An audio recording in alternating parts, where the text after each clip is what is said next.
De pierres et de notes, votre rendez-vous musical, orchestré par Blandine Piccinini. Bonjour, dans l'émission De pierres et de notes, dans ce second volet, je reçois Sylvie Amigo-Soulet pour la deuxième fois. Bonjour Sylvie. Bonjour. Alors, nous sommes quittés la fois précédente sur le Nocturne de Chopin interprété par Laetitia Michel que nous allons entendre le vendredi 17 novembre à 20h à l'église de Balma lors de ce concert, tableau-concert Résonance. Alors, est-ce que vous pouvez nous expliquer ce qu'est ce tableau-concert, puisqu'il s'agit à la fois de musique et de peinture? Il s'agit donc d'un happening musical, n'est-ce pas? Tout à fait. Un happening musical qui va se composer en 3 parties exactement. Alors donc au niveau du programme, il y a une avant-première. L'avant-première est présentée en fait, la présentation du mouvement de résonance est présentée par la conteuse Jacinthe Chartrand, qui est une Canadienne avec un petit accent bien évidemment bien de là-bas et un humour extraordinaire, d'une grande sensibilité, et c'est une personne très visuelle. C'est pour ça d'ailleurs qu'on s'est beaucoup apprécié, puisqu'elle est venue à la galerie. Elle a elle aussi été, on va dire, une des personnes qui s'est baladée dans les murs, enfin autour des murs de la galerie, sur plusieurs tableaux qu'elle a appréciés. Elle écrit beaucoup, elle dessine aussi pour les enfants. Alors Jacinthe, c'est une personne vraiment d'une grande richesse, d'une grande sensibilité. C'est une enfant adulte. Voilà, beaucoup d'humour, et vraiment quand elle raconte quelque chose, les enfants, qu'on soit petit, grand, je crois que quand on est grand, on redevient petit, et quand on est petit, on a envie de le rester toujours. Donc c'est vraiment une personne très prenante, très attachante.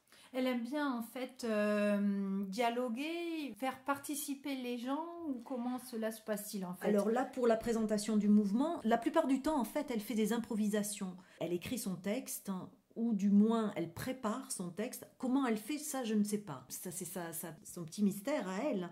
Mais c'est une artiste, donc elle va écrire de son côté, elle a besoin de beaucoup de réflexion, elle veut pas faire n'importe quoi, donc elle prend son temps. Après, une fois qu'elle a qu'elle a fait son texte, elle ne le récite pas, elle le joue, elle l'interprète, et c'est vraiment une improvisation. Donc réellement, on va se retrouver dans une situation à l'avant-première où Jacinthe va venir on ne sait où. Voilà, où elle va vraiment, la voix viendra dans l'église de façon très prenante, et annoncera en fait, elle comptera son texte par rapport à Résonance. Et donc il va y avoir une deuxième partie. Alors la deuxième partie, ou du moins la première partie avant l'avant-première, ça sera la première partie avec le solo, où il y aura la pianiste Laetitia Michel qui interprétera 3 morceaux. Un de Mozart, un de Beethoven et un de Chopin. Chacun, bien sûr, ce sont on va dire des petits bouts, puisqu'il y a une sonate, un rondo, un nocturne, une étude et une ballade. Voilà, des extraits voilà. De chaque compositeur.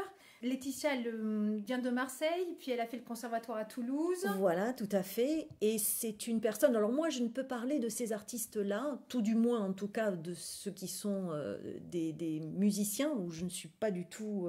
calée en musique, donc je suis plutôt une graphiste, donc je viens plus du pictural que du musical. Laetitia Michel, c'est grande sensible, une jeune fille qui nous a beaucoup touchés, tout simplement parce que quand elle est venue à la galerie, elle est tombée amoureuse du tableau de Anne Vautour, avec laquelle elle va donc travailler, ou du moins se présenter. On l'a découvert, elle nous a invités chez elle pour nous jouer, et on a eu la chance d'avoir un concert privé. Moi qui ne suis absolument pas pro là-dedans, eh ben, je me suis retrouvée bête, parce que je me suis rendu compte que je pleurais toutes les larmes de mon corps en entendant ces notes, et c'était la première fois que ça me faisait ça. De la même manière que quand on cherche un artiste pictural et qu'on voit un artiste, un sculpteur, peintre, je dis, j'ai les poils. Et ben voilà, j'avais les poils avec... Qui se hissent. Oui. Et donc ça veut dire que ces interprètes, ont envie de dialoguer, d'interpréter et de donner d'eux-mêmes pour pouvoir s'investissent énormément dans ce projet ou sur eux-mêmes. Laetitia Michel, c'est spectaculaire. C'est une personne qui est d'une grande fragilité. Vous la verrez, c'est une jeune fille toute menue. Elle est étonnante physiquement, très jolie fille et très fine. Et quand vous la voyez au piano ou quand vous l'entendez au piano, c'est presque un être différent. C'est un corps qui se transforme, qui devient fort, volumineux, mais totalement différent d'elle-même. Je rappelle que ce concert, donc on peut l'entendre, et donc le vendredi 17 novembre à 20h en l'église de Balma. Pour cela, il faut contacter le 06 86 12 41 83 ou aller à la galerie 21 à Balma. Donc nous poursuivons, nous pouvons entendre le trio. Le trio, c'est ça. Voilà, donc avec toujours Laetitia Michel au piano et Noélie Roland au violoncelle et Katia Darizio au violon. Alors, toutes les deux, en fait, ce sont deux autres artistes, hein. Noélie Roland au violoncelle et Katia Darizio au violon, pareil, qui a fait ses études au Canada. Alors, dans la deuxième partie, c'est le trio, bien sûr, avec Laetitia Michel au piano et Noélie Roland au violoncelle. Noélie Roland qui, elle, a fait ses études à Lyon. Donc, une personne... de toute façon, toutes les trois sont trois jeunes filles, tout aussi jolies les unes que les autres, et tout aussi passionnantes, avec une grande sensibilité. C'est pour ça qu'elles s'entendent bien musicalement. Voilà. Katia Darizio, qui a fait ses études musicales donc, au Conservatoire de Montréal, au Canada, et donc qui, elle, est au violon. Nous allons entendre un extrait du rondo opus 51 numéro 1, interprété par Richter.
venons d'entendre le rondo extrait donc de Beethoven, opus 51 numéro 1, interprété par Richter. Nous allons l'entendre, ce rondo, dans le concert vendredi 17 novembre à 20h en l'église de Balma, lors du tableau concert. À bientôt dans l'émission de Bien de Notes. Au revoir Sylvie. Merci Blandine.